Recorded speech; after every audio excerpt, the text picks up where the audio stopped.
여러분, 여기는 아직도 우리 비전센터 4층인데요. 여기는 스튜디오로 되어 있습니다.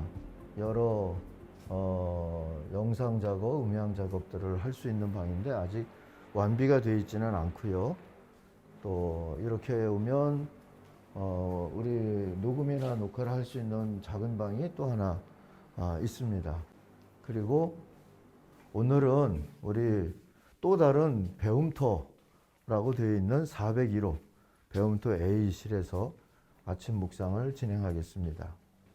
데살로니가 후서 1장을 오늘 같이 묵상하도록 하겠습니다.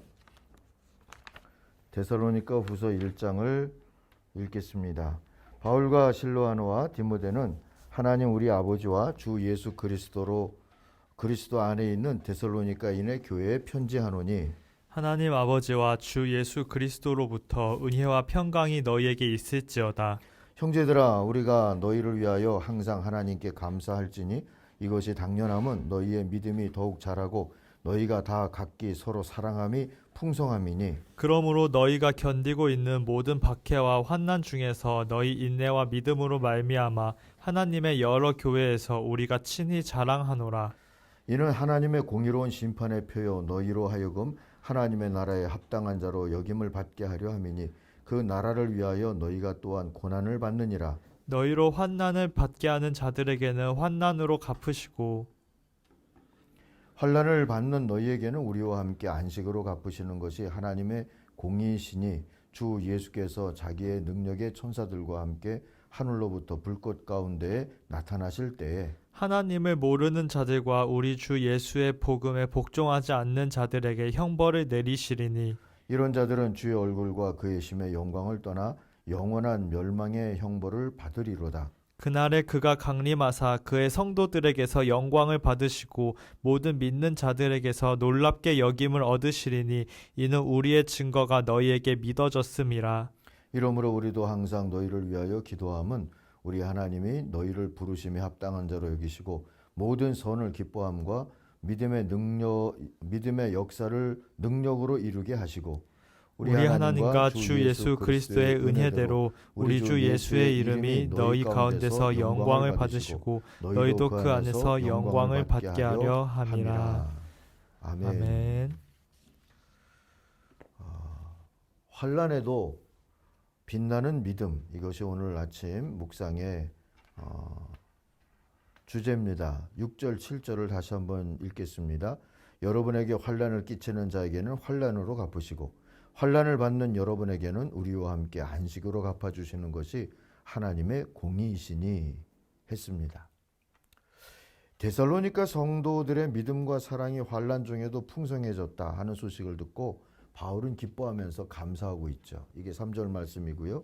온갖 박해와 환난을 인내와 믿음으로 이겨낸 어린 교회가 기특했던 것입니다. 4절 말씀에 그 내용이 있습니다. 아침 큐티에 나오는 이야기죠. 중국 선교가 오지 선교로 여겨지던 때에 앤 월터 펀이라고 하는 사람이 의대를 졸업한 후에 선교사를 지원하고 중국으로 떠났죠. 그의 어머니는 아직 20대의 어린 딸을 걱정하면서 도착하면 세이프, 안전해요 라는 한마디만 전보로 보내달라고 했습니다.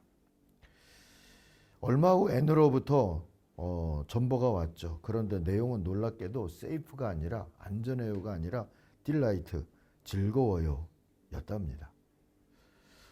이렇게 환난을 견딜 뿐만 아니라 환난을 이겨내는 용기와 인내는 어디서 오는 것일까요?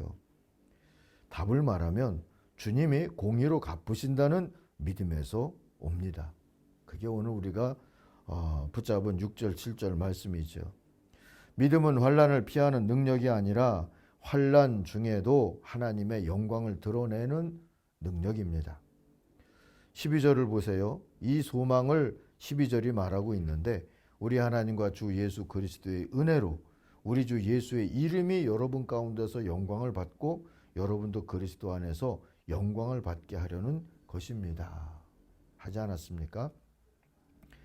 한국사회학회가 한국의 중산층에게 인생의 으뜸이 되는 가치가 무엇인지를 묻는 설문조사를 한 적이 있습니다. 남녀노소를 막론하고 건강이 단연 1위를 차지했답니다. 2위는 가족, 3위는 돈, 4위는 친구, 5위는 일. 신앙은 몇 위일까요? 그 다음 6위였답니다. 이 순위를 보면서 인생을 기차라고 생각해 봤습니다. 건강이 기관차를 차지한 모양새일 것 같아요.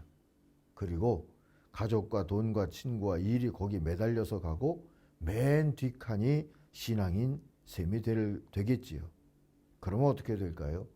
기관차인 건강이 문제가 되거나 끌고 갈 열차 칸들이 무겁다 싶어지면 신앙칸을, 제일 끝에 있는 신앙칸을 가장 먼저 끊어내게 되지 않을까 걱정이 됩니다. 실제로 그런 일들이 벌어지지 않습니까? 몸이나 머리가 아프고 또 마음이 아파서 교회에 안 나오기도 하고 가족, 돈, 친구, 관계들 때문에 스트레스를 받고 또 일이 바쁘고 그러면 신앙칸을 소홀히 하거나 신앙칸을 비워두는 걸 우리는 당연하게 여기거나 또 이해할 만하다, 그렇게 여기면서 살고 있지 않나 싶습니다. 사랑하는 아침 가족 여러분, 이게 뒤집혀야 하지 않겠습니까? 믿음이 우리 인생 기차를 끌고 가야 합니다. 그렇게 뒤집히는 게 회개일 거고 개혁일 거고 성령의 권능에 힘입는 것일 거고 바른 종말 신앙을 가지고 살아가는 모습일 겁니다. 데살로니가 교회는, 그리고 성도들은 그런 믿음, 바른 믿음을 가지고 살았습니다. 어린 교회였고 환난 박해도 있었습니다. 그러나 믿음이 기관차 노릇을 하고 있었기 때문에 이겨낼 수 있었습니다. 다만 믿음만 너무 중시하다 보니까 다른 칸들을 돌보지 않는 지나침의 문제는 있었습니다. 이에 대해서는 내일 아침 좀 더 이야기할 수 있을 겁니다. 그래서 바울은 지나치게 달리는 말에게 워워 하는 그런 심정으로 이 데살로니가 후서를 쓰게 된 겁니다. 그래도 바울은 그들의 믿음이 대견하고 고마웠습니다.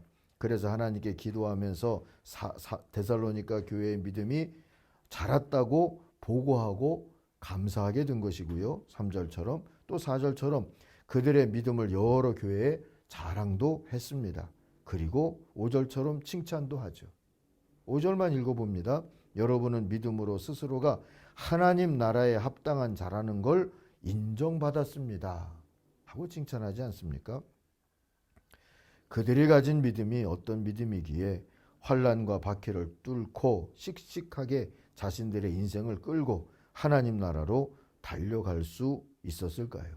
데살로니가 후서를 보니까 한마디로 그들의 믿음은 기다리는 믿음이라고 할 수 있을 것 같아요. 무엇을 기다렸을까요? 하나님 나라가 완성되고 주님이 영광을 받으시는, 거기서 성도도 영광 받게 되기를 기다렸어요. 이게 6절부터 12절을 요약한 겁니다.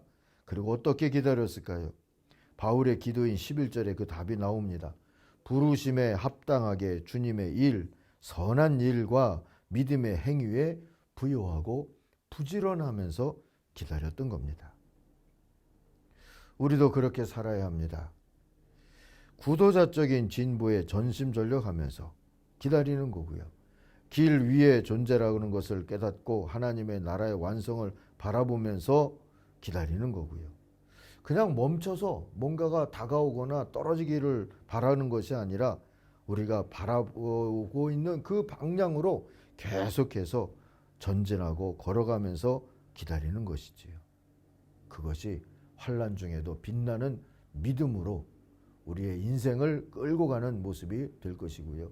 그 모습으로 하나님 앞에서 하나님께도 영광을 돌릴 수 있고 주님의 이름이 영광 받으시는 그날 성도인 우리도 영광을 받게 될 줄로 믿습니다. 그런 소망으로 오늘도 살아가십시다. 기도하겠습니다.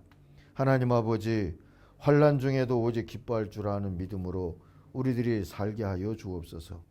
코로나로 환난을 견디는 선교지에도 믿음, 소망, 사랑의 복을 더하셔서 그 견딜 뿐만 아니라 믿음으로 하나님의 나라를 향해 달려나가고 그렇게 하나님께 영광 돌리게 하여 주옵소서.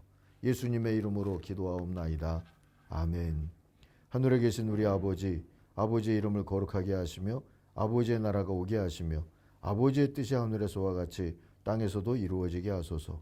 오늘 우리에게 일용할 양식을 주시고 우리가 우리에게 잘못한 사람을 용서하여 준 것 같이 우리 죄를 용서하여 주시고 우리를 시험에 빠지지 않게 하시고 악에서 구하소서.